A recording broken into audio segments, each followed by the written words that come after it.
মৰমৰ ছাত্ৰ ছাত্ৰীসকল সকলোকে প্ৰীতি সম্ভাষণ জনাই আজি মই ইংলিছ গ্ৰামাৰৰ সেন্টেন্সৰ ওপৰত পাঠদান এটা কৰিবলৈ ওলাইছো গতিকে তোমালোকৰ ঘৰত গ্ৰামাৰ কিতাপ বহি কলম উলিয়াই পাঠটো বুজিবলৈ যত্ন কৰিবা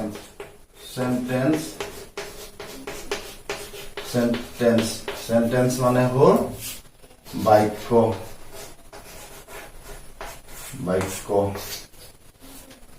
কাক বোলে আমি জানো দুটা বা তাতোধিক শব্দ লগ লাগি সম্পূৰ্ণ অৰ্থ এটা প্ৰকাশ কৰাকে বাক্য বোলে অৰ্থাৎ বাক্য এটা হবলৈ হলে আমাক কি লাগিব শব্দ লাগিব কেইটা লাগিব দুটা বা তিনটা চাৰিটা যিমানে নহওক হেহে ইংৰাজীটো কৈছে a sentence is group of words কিহৰ word group of words giving a full meanings আৰু হেতুৱে কি দিব লাগিব ফুল মিনিং দিব লাগিব অৰ্থ দিব লাগিব সম্পূৰ্ণ অৰ্থ প্ৰকাশ কৰিব লাগিব তেতিয়াহে বাক্য হ'ব ধৰি ললো আমি ভাত খাওঁ উই ইট ৰাইচ হয়নে এইটো এটা বাক্য ইয়াত কেইটা শব্দ আছে উই এটা আছে ইট এটা আছে ৰাইচ এটা আছে এটা দুটা তিনটা গতিকে এই তিনটা অৰ্থ প্ৰকাশ কৰিছে যদি আমি কেনেবাকে এইটা উল্টা পুল্টাকে যদি লগাই দিওঁ we raise it raise which and we এনেকুৱা যদি লগাই দিওঁ কিন্তু ইয়াৰ কোনো অৰ্থ প্ৰকাশ নাপাব তেতিয়াহ'লে সি কিন্তু বাক্য নহব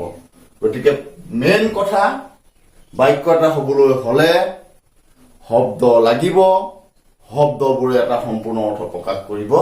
লাগিব তেতিয়াহে কি হ'ব বাক্য হ'ব এতিয়া বাক্যবোৰ আমি তিনি প্ৰকাৰত ভাগ কৰিব পাৰো কথা কোৱাৰ ধৰণ আৰু উদ্দেশ্যৰ ওপৰত যদি আমি বাক্যবোৰ ভাগ কৰো তেতিয়াহ'লে 5 প্ৰকাৰ পাম সেইকেইটা হ'ল এছাৰ্টিভ ইণ্টাৰোগেটিভ ইম্পাৰেটিভ অপটেটিভ এক্সক্লেমেটৰী আৰু যদি হয় বা নহয় আছে বা নাই তেনেকুৱাৰ ওপৰত যদি আমি ভাগ কৰো তেতিয়া আমি মাত্ৰ দুটা পাম সেই দুটা হ'ল এফাৰ্মেটিভ নিগেটিভ আৰু যদি আমি গঠনৰ ওপৰত যদি নিৰ্ভৰ কৰো তেতিয়াহ'লে আমি তিনটা ভাগত ভাগ কৰিম সিম্পল কম্পাউণ্ড কমপ্লেক্স এতিয়া আজি আমি সেন্টেন্সৰ প্ৰকাৰৰ বিষয়ে আলোচনা কৰিম অৰ্থৰ কথা কোৱাৰ ষ্টাইলৰ ওপৰত অৰ্থাৎ ধৰণ আৰু উদ্দেশ্যৰ ওপৰত ভিত্তি কৰি আমি যি 5 প্ৰকাৰ পাইছো সেই 5 প্ৰকাৰৰ ওপৰত আমি আলোচনা কৰিম এতিয়া প্ৰথম ভাগটো আমি কৈছো যে এছাৰ্টিভ প্ৰথম ভাগটো হ'ল এছাৰ্টিভ ASSERTIVE এছাৰ্টিভ এই এছাৰ্টিভ সেন্টেন্সক স্টেটমেন্ট বুলিও কোৱা হয় ASTATEMENT স্টেটমেন্ট অৰ্থাৎ বৰ্ণনামূলক বাক্য এতিয়া কাক বোলে বৰ্ণনামূলক বাক্য যিবোৰ বাক্যই কোনো কথা বা ঘটনা এটা বৰ্ণনা কৰি দিয়ে বা বুজাই দিয়ে তেনেকুৱা বাক্যক আমি কি বুলি কওঁ এছাৰ্টিভ সেন্টেন্স বুলি কওঁ ধৰি ললো মাই নেম ইজ ৰহিম মোৰ নামটো কি ৰহিম বুলি কোৱাৰ লগে লগে মই তোমালোকে বুজি পাবা নাই ৰহিম মোৰ নামটো কি Rahim he is a student তেওঁ এজন ছাত্ৰ আকৌ সুধিম নেকি তেওঁ কি বুলি হি ইজ এ ষ্টুডেণ্ট তাৰ এইটো তেওঁ এজন যে ছাত্ৰ সেইটো বুজাই দিছে মিল্ক ইজ হোৱাইট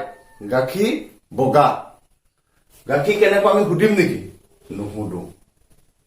হয়নে গতিকে যিবোৰ বাক্যই কোনো কথা বা ঘটনা এটা বুজাই দিয়ে তাকে কি বুলি কোৱা হয় এছাৰ্টিভ সেন্টেন্স বুলি কোৱা হয় অৰ্থাৎ ইয়াৰ ঢেৰ আছে there is a library in our village এটো কি বাক্য হ'ব এছাৰ্টিভ সেন্টেন্স হ'ব অৰ্থাৎ আমাৰ গাঁৱত কেইটা লাইব্ৰেৰী আছে এটা লাইব্ৰেৰী আছে আকৌ সুধিব নেকি হাউ মেনি লাইব্ৰেৰীজ ইন ইউৰ ভিলেজ সুধিব নেকি নুসুধে যদিও সুধে সেইটো কিন্তু হাউ মেনি বুলি কওঁতে এইটো প্ৰশ্নবোধকলে গুচি যাব, সেইটো প্ৰশ্নবোধক বাক্য হ'ব। আৰু যেতিয়া আমি প্ৰশ্নবোধক বাক্যবোৰ উত্তৰ দি যাম সেইবোৰে হ'ব assertive sentence. What is your name? My name is আমুক। এই যে my name is আমুক, my name is তামুক, এই যে কলো এই বস্তুটোৱে হ'ব assertive sentence। আৰু যে আমি সুধিলো what is your name, where do you live, এই তেনেকুৱাবোৰ হ'ব interrogative। গতিকে assertive sentence বোৰ লিখোতে আমি বাক্যৰ শেষত ফুল ষ্টপ চিন বহাব লাগিব। নেক্সট আমি ইন্টাৰগেটিভ সেন্টেন্সৰ বিষয়ে পাতিম। INTERROGATIVE, অৰ্থাৎ প্ৰশ্নবোধক বাক্য। প্ৰশ্নবোধক বাক্য কাক বোলে? যিবোৰ বাক্যই প্ৰশ্ন সোধে, তে প্ৰশ্ন সোধা বাক্যকে প্ৰশ্নবোধক বা ইন্টাৰগেটিভ সেন্টেন্স বোলে।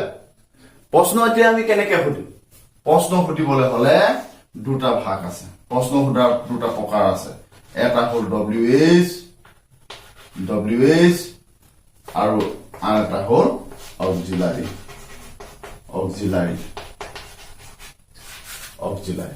হা, WH কোৱেশ্চন কোনবোৰ? হোৱাট মানে কি,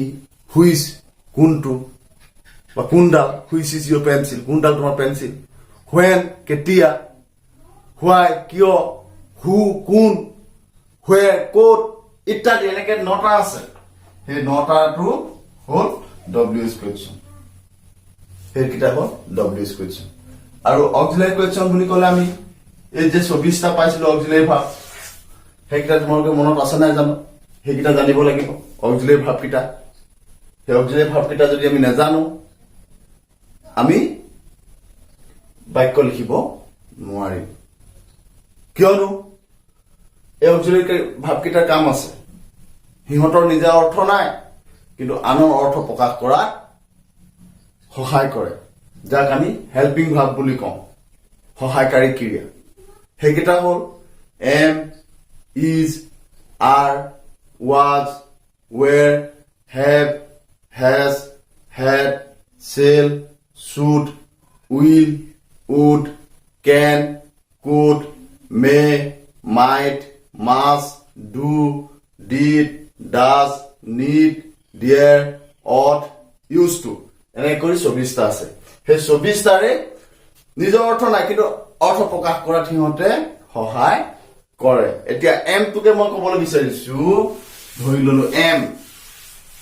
এমটো কি কাম আছে? মই এজন শিক্ষক, আই এ টিচাৰ, হৈছে নে? আই এ টিচাৰ, আই মানে মই, ই মানে এজন, টিচাৰ মানে টিচাৰ, মই এজন টিচাৰ। ইনেতো হৈছে যেন লাগিছে কিন্তু গ্ৰামাৰৰ মতে ই নহব, ইয়াত এম এটা লাগিব, তেতিয়াহে বাক্যটোৱে সম্পূৰ্ণ অৰ্থ প্ৰকাশ কৰিব। আই এম এ টিচাৰ, মই এজন শিক্ষক। যদি আমি নিদিওঁ ইয়াৰ কিন্তু অৰ্থ নেপাব। কব পাৰি কথিত আৰু লিখিত পাৰ্থক্য আছে, কিন্তু কোৱাতকে আমি লিখিবলৈ হলে সেইকাৰণে গ্ৰামাৰ জানিব লাগে। গ্ৰামাৰ বস্তুটো কি যে এখন কিতাপ, যিখন কিতাপ পঢ়িলে আমি ভাষা এটা শুদ্ধকৈ কব আৰু লিখিব পাৰো। অৰ্থাৎ গ্ৰামাৰ যদি আমি নাজানো আমি ভাষা এটা শুদ্ধকৈ কবও নোৱাৰিম, শুদ্ধকৈ লিখিবও নোৱাৰিম। গতিকে অসমীয়া ভাষাই হওক, অসমীয়া ভাষা হলেও আমি অসমীয়া ব্যাকৰণ পঢ়িব লাগিব, হিন্দী ভাষাই হওক হিন্দী ব্যাকৰণ পঢ়িব লাগিব, ইংৰাজী গ্ৰামাৰেই হওক, তেতিয়াহে আমি গ্ৰামাৰ পঢ়িলেহে আমি ইংৰাজী ভাষাটো শুদ্ধকৈ কব আৰু লিখিব পাৰিম। এতিয়া এই WH কুৱেশ্চনবোৰতো ক'লোৱেই, সি সদায় বাক্যৰ আৰম্ভণিতে বহিব। যেনে where do you live, তুমি ক'ত থাকা, where do you live, হয়নে? আমি আগতে এছাৰ্টিভটোত ফুল ষ্টপ দিছিলো, এইটোত কিন্তু ফুল ষ্টপ দিলে নহব, ইন্টাৰগেটিভ মাৰ্ক বহাব লাগিব। আমি কি বহাব লাগিব? ইন্টাৰগেটিভ mark. end of the sentence. বাক্যৰ শেষত আমি কি বহাব লাগিব ইন্টাৰগেটিভ মাৰ্ক বহাব লাগিব নহলে যদি আমি নিদু ইয়াৰ অৰ্থ কিন্তু নহব হেতু আমি গ্ৰামাৰ জনাটো নহব কোৱাটো হৈ যাব কিন্তু লিখাটো নহব প্ৰশ্ন সুধিছে যেতিয়া প্ৰশ্নবোধক বাক্য হ'ব লাগিব তাত প্ৰশ্নবোধক চিন দিব লাগিব এতিয়া অক্সিলাৰি আমি কেনেকৈ হেৰি বনাম অক্সিলাৰি আমি কোৱেশ্চন কেনেকৈ কৰিম চোৱা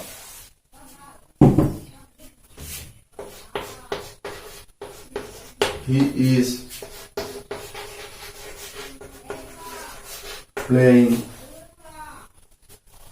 football ধৰিলো সি ফুটবল খেলি আছে এতিয়া আমি তাক কি কৰিব লাগে ইন্টাৰগেটিভ কৰিব লাগে গতিকে ইয়াত থকা অক্সিলাৰি ভাবটো আমি বাক্যৰ আগলৈ লৈ গুচি আহিব লাগিব অক্সিলাৰি ভাবটো বাক্যৰ আগলৈ লৈ গুচি আহিব অৰ্থাৎ is he playing football এডাল দিব লাগিব কিন্তু তেতিয়াহে হ'ব is he playing football সি ফুটবল খেলি আছে ইয়াত আকৌ উত্তৰ দুটা পাম yes হয় খেলি আছে yes he is playing বোলে নাই খেলা no he is not playing football তেনেকুৱা ধৰণৰ হ'ব গতিকে এই অক্সিলাৰি ভাবখিনি আমি জানিব লাগিব অক্সিলাৰি ভাবখিনি আৰু কেলে লাগিব কাৰণ আমি এফাৰ্মেটিভৰ পৰা যদি নিগেটিভ কৰো এফাৰ্মেটিভ সেন্টেন্সৰ পৰা অৰ্থাৎ হয়বোধক বাক্যৰ পৰা যদি আমি নহয়বোধক বাক্য কৰো তেতিয়াহ'লে আমাক এই নিগেটিভ মানে অক্সিলাৰি ভাবকেইটা লাগিব এনে কিছুমান বাক্য আছে য'ত কোনো অক্সিলাৰি ভাব নাই আমি সেইটো কেনেকৈ কৰিম সেইটো নিগেটিভ বা ইন্টাৰগেটিভ আমি কেনেকৈ কৰিম গতিকে অক্সিলাৰি ভাবটো জানিব লাগিব তাৰ লগতে টেন্স নাম্বাৰ পাৰ্চন সেইখিনিটো জানিব লাগিবই এতিয়া মই উদাহৰণ এটা দিছো he goes to school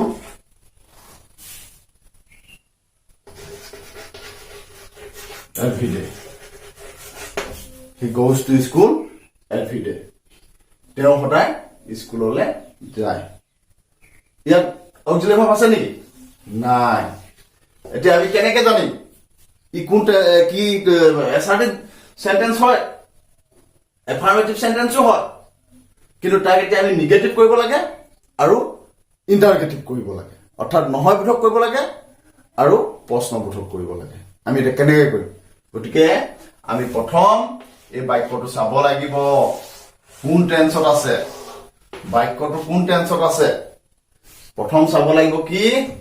tense TENS tense চাব লাগিব তাৰ পাছত চাব লাগিব নাম্বাৰো পাইছো নহয় আমি কি number singular number plural number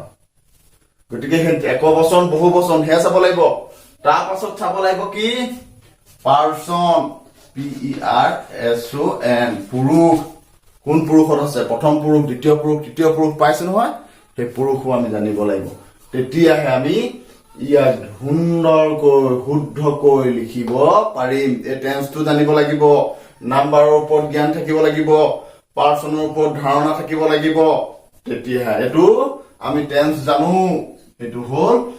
present প্ৰথম ভাগটো কি আছিল ইনডেফিনিট প্ৰেজেন্ট ইনডেফিনিট টেন্সৰ প্ৰথম ভাগটো প্ৰেজেন্ট ইনডেফিনিট অৰ্থাৎ কেতিয়া ব্যৱহাৰ হয় প্ৰেজেন্ট ইনডেফিনিট টেন্স যে অভ্যাগত কাম বুজাবলৈ হলে প্ৰেজেন্ট ইনডেফিনিট টেন্স ব্যৱহাৰ কৰা হয় চিৰন্তন সত্য ঘটনা বুজাবলৈ হলে প্ৰেজেন্ট ইনডেফিনিট টেন্স ব্যৱহাৰ কৰা হয় কোনো লিখকৰ বা কোনো বক্তাৰ কথা উদ্ধৃতি দিবলৈ হলে আমি প্ৰেজেন্ট ইনডেফিনিট টেন্স ব্যৱহাৰ কৰা হয় কোৱা মাত্ৰ কামটো কৰা বুজাবলৈ আমি প্ৰেজেন্ট ইনডেফিনিট টেন্স ব্যৱহাৰ কৰা হয় এইখিনি যে ব্যৱহাৰখিনিও আমি ভালকে জানিব লাগিব তেতিয়াহে কিন্তু আমি এই কামখিনি কৰিব পাৰিম এতিয়া আমিতো জানো অভ্যাগত কাম তেওঁ সদায় স্কুললৈ যোৱাটো তেওঁ অভ্যাস তেওঁ সদায় স্কুল যোৱাটো তেওঁ কি অভ্যাস গতিকে অভ্যাগত কাম সদায় প্ৰেজেন্ট ইনডেফিনিটত হয় আৰু ই কোনটো গোজ হৈছে যে কি কাৰণে হৈছে কাৰণ থাৰ্ড পাৰ্সন সিঙ্গুলাৰ নাম্বাৰ হোৱাৰ কাৰণে আমি টেন্সতে পাইছিলো যে প্ৰেজেন্ট ইনডেফিনিট টেন্সত থাৰ্ড পাৰ্সন সিঙ্গুলাৰ নাম্বাৰ হলে মেইন ভাৰ্বৰ লগত এছ বা ইএছ যোগ হ'ব কি যোগ হ'ব এছ বা ইএছ এতিয়া এনে এইটো গো হৈছে গোলত গোছ হৈছে এনে কিছুমান বাক্য আছে য'ত এছ এটা যোগ হ'ব হা এতিয়া আমি ইয়াক কি কৰিব লাগে ইন্টাৰগেটিভ কৰিব লাগে ইন্টাৰগেটিভ আমি কেনেকৈ কৰিম ইন্টাৰগেটিভ কৰিবলৈ হ'লে আমি গতিকে ইয়াত আমি ডু ভাৰ্বৰ সহায় ল'ব লাগিব ডু কোন ফৰ্মত আছে এইটো কোন অৰ্থাৎ সিঙ্গুলাৰ নাম্বাৰ থাৰ্ড পাৰ্সনত আছে মেইন ভাৰ্বৰ এছ এটা আছে গতিকে এই ইয়াত থকা এইটো এলে গুচি আহিব ডাছ বুলি আমি এটা অক্সিলাৰী ভাৰ্ব পাইছিলো ডু ডিড ডাছ এইটোতে ডাছৰ ব্যৱহাৰ হ'ব এই ডাছটো এইটোতে ব্যৱহাৰ হ'ব ডাছটো আহি গ'ল তাৰপিছত কোন হি তাৰপিছত কি হ'ল গো সৰি মোৰ লেখাবোৰ একেবাৰে লেপা থেপা হৈছে গতিকে দুটো ডাঙৰ হ'ব কাৰণ বাক্যৰ প্ৰথম আখৰ go school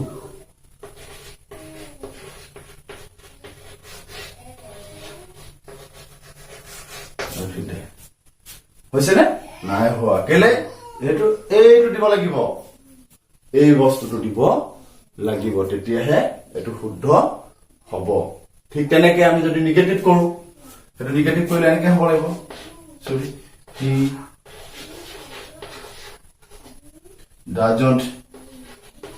does not এনেকৈ লিখিব পাওঁ does not go to school every day অৰ্থাৎ তেওঁ প্ৰতিদিনে স্কুল নাযায় তেওঁ প্ৰতিদিনে স্কুল যায় নে উত্তৰ আমি দুটা পাম হয় বোলে যায় তেতিয়া যদি যায় he goes to school every day আৰু বোলে যদি না যায় he does not go to school every day গতিকে